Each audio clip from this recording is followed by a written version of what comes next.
There's something your dog does every single day, something so routine you've almost stopped noticing it. He licks your hand, your face, your feet. You smile, pet him, and move on with your life. But what you just ignored is one of the most complex communication systems in the entire animal kingdom. Ethologists, biologists, and behavioral scientists have spent decades studying this, recording it, analyzing it, breaking it down frame by frame, and what they found contradicts almost everything you thought you knew. Today, you're going to discover 7 things your dog is actually telling you when he licks you, and some of them are going to change the way you look at him forever. 1. Why does your dog lick your face the moment you walk through the door? Most people assume it's pure joy, that the dog is so happy to see you he simply overflows with love and can't hold it back. That's what we want to believe, but it's not that simple. What's really happening goes back millions of years before houses existed, before owners, before leashes. In the wild, wolf cubs lick the mouths of adults when they return from hunting, not out of love, for food. It's an instinctive trigger designed to provoke regurgitation. The adult eats, comes back to the group, and the cub licks to get a share of what was brought back. Your dog is doing exactly the same thing with you. He doesn't know you're not going to regurgitate anything. His primitive brain simply runs the protocol. Adult returns, lick the mouth, wait for food or acknowledgement. But there's an emotional layer sitting on top of that instinct. Over time, that behavior transformed into a greeting ritual within the group, a way of saying, "You're still here, we're still together, the world is okay."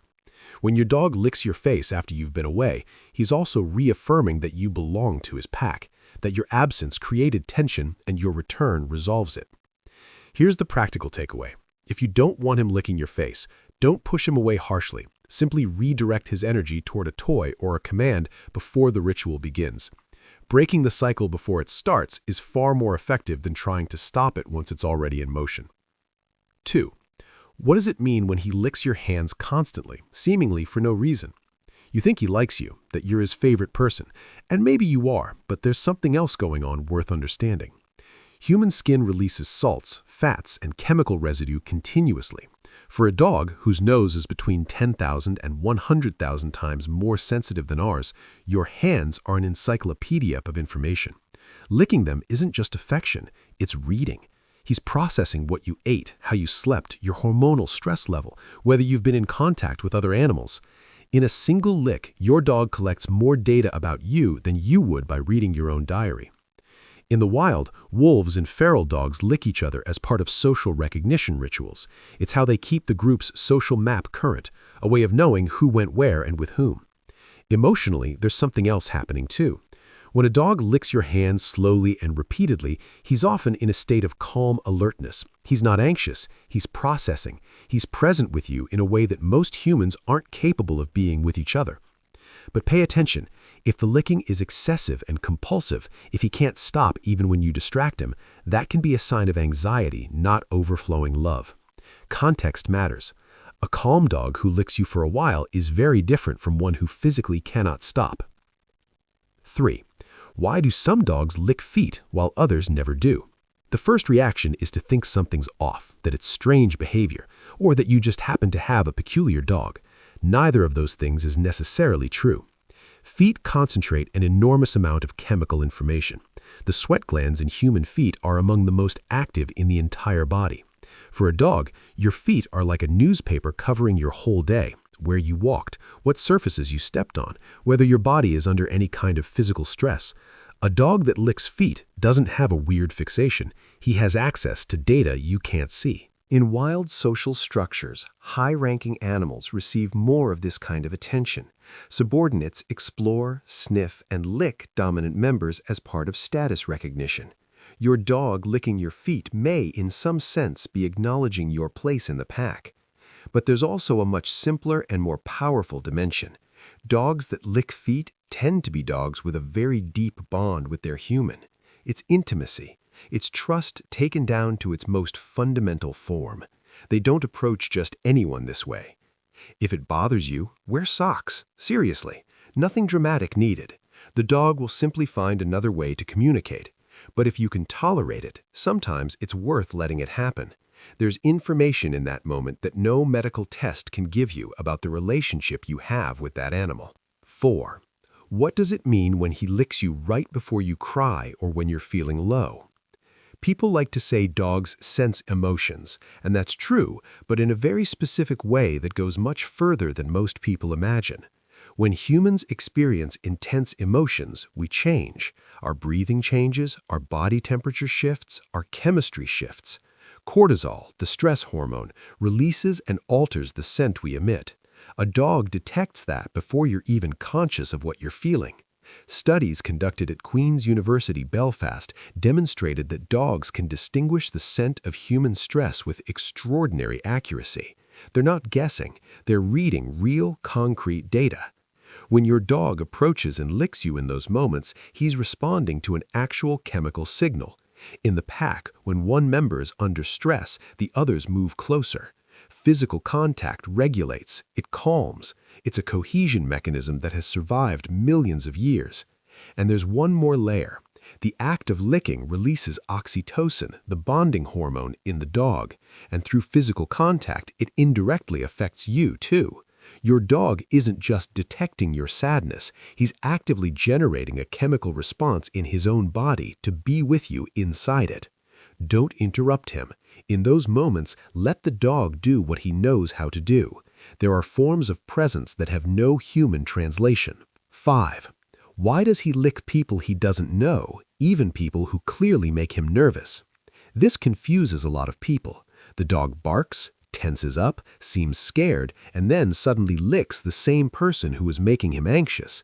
It looks contradictory. It isn't.